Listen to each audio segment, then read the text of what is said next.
Well, hello and welcome to another vlog.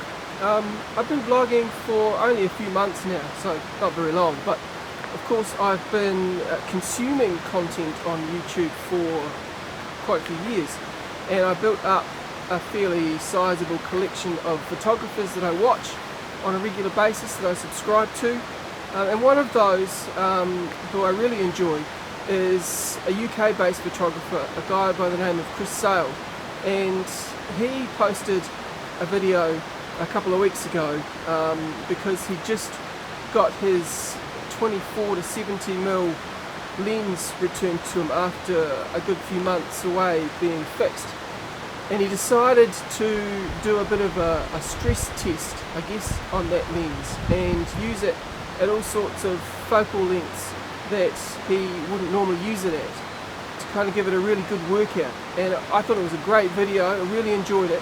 And at the end of that video he put out a challenge to other photographers who might want to do the same. So today I'm picking up that challenge, Chris. I accept that challenge, and here in New Zealand, from the other side of the world, I'm going to do the same thing.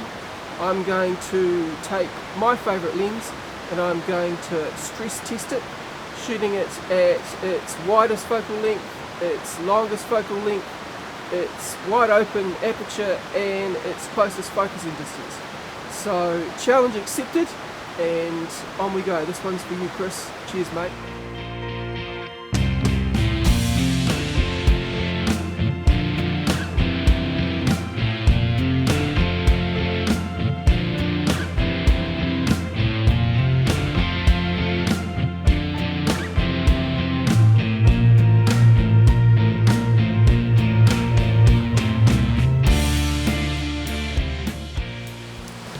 In Chris's video, he used the leading lines of a path that wound its way through the woodlands to do his 70mm shot. It was a selfie. He's a bit of a selfie king, and if you've seen his channel you'll know what I mean. He said that he couldn't really resist using that path as a leading line to do the selfie. Well, sorry Chris, I can resist. Not today.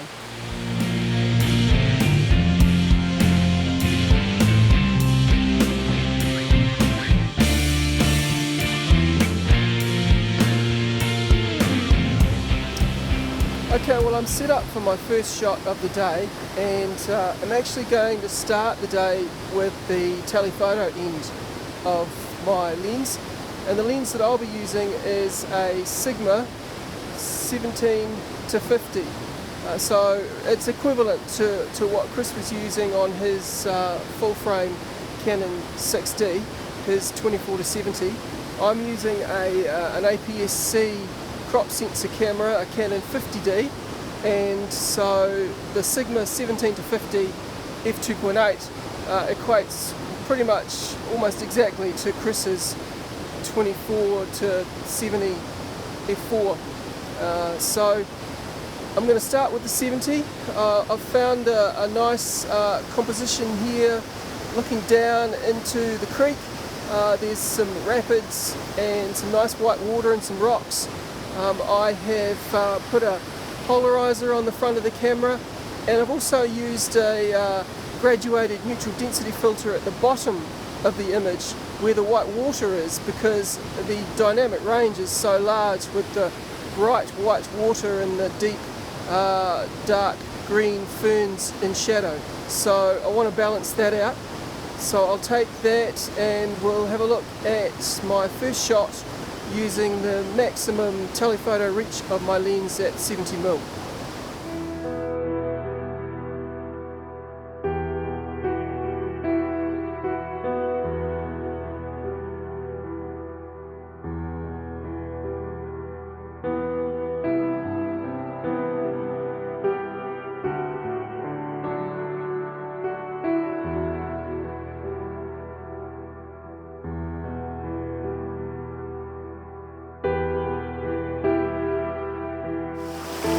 So for my wide 28mm shot, which is 17 on my Sigma, I've gone for a shot down actually in the creek itself, which is why I brought my wellies with me today.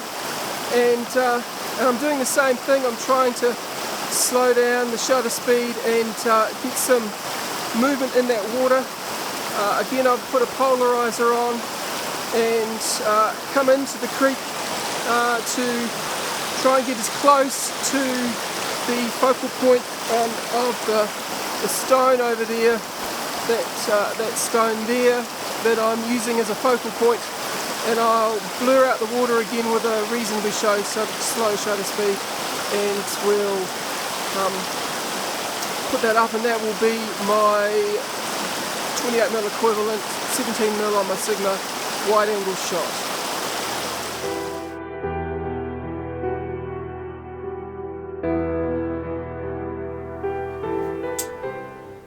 I interrupt this vlog to give you an important public service announcement. Don't get the stop and go buttons on your video app mixed up. Unfortunately, I did. Remember at the beginning of this how I said that I am new to all this and only beginning? Well, I learnt a valuable lesson yesterday while I was out vlogging all morning, thinking that I was capturing video footage for this vlog. I got halfway through and then muddled up the stop and go button on my video recording app on my iPhone. I've been using my iPhone for my last couple of vlogs to capture video, and it's been going really well. I really enjoy it. It's a great little portable setup, and I'm using an app that I downloaded called ProMovie, which I'm also really enjoying, which is giving me a lot of control over exposure, white balance, and all the sorts of things I need to produce fairly clean video content. However, the record button is on the lower right hand corner, and it's just one button. It's a big red button that you push, and once you've pushed that, the big red button changes into a big red square, and that means you're capturing video.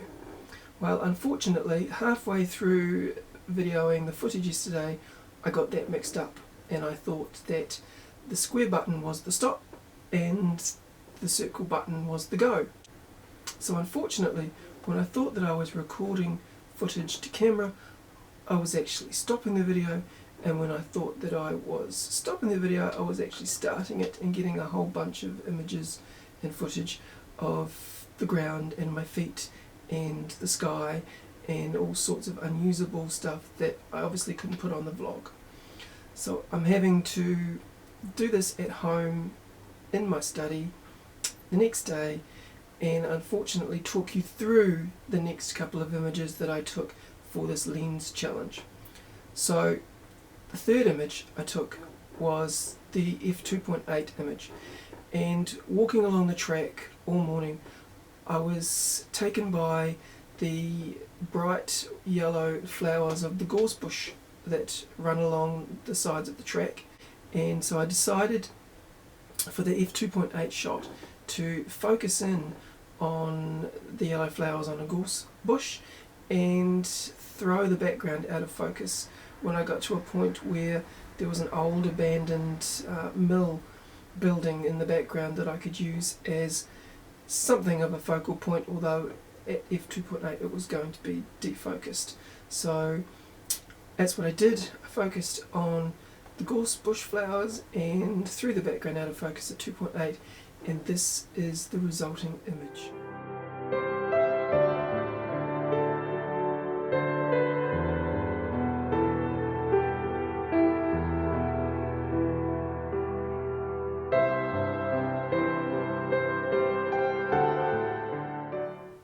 So having achieved that, I also decided for my fourth and final photo, the close focusing distance macro photo, that I was also going to use the yellow flowers of the gorse and focus in as close as I could with my Sigma 17-50.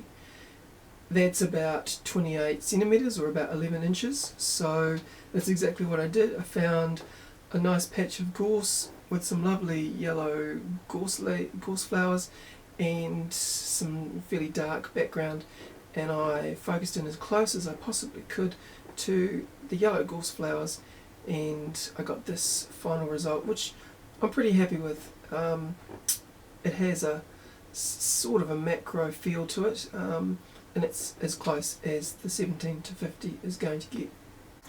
So I'll pop that up now, and then fortunately we will resume our normal broadcast, because towards the end of the day shooting I actually got it right again, and I pushed the right button to make the video recording start, and I pushed the right button to make the video recording stop. So thanks for watching, and I'll leave you with the macro shot and my summing up of the video.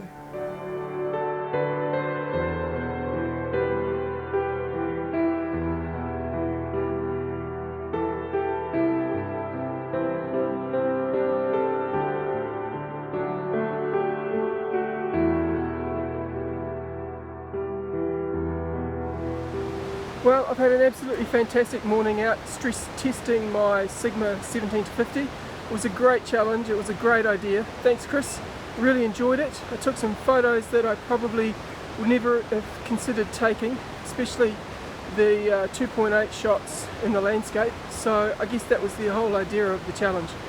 If you haven't already done so, please go and subscribe to Chris's YouTube channel, links in the description down below. And also, if you've enjoyed this content today, please consider subscribing to my channel. I know I'm only new to all this, but I am learning and I am posting as regularly as I can, so please, I'd love it if you would come and follow me as well. And so until then, haere rā from New Zealand, happy shooting, thanks for watching.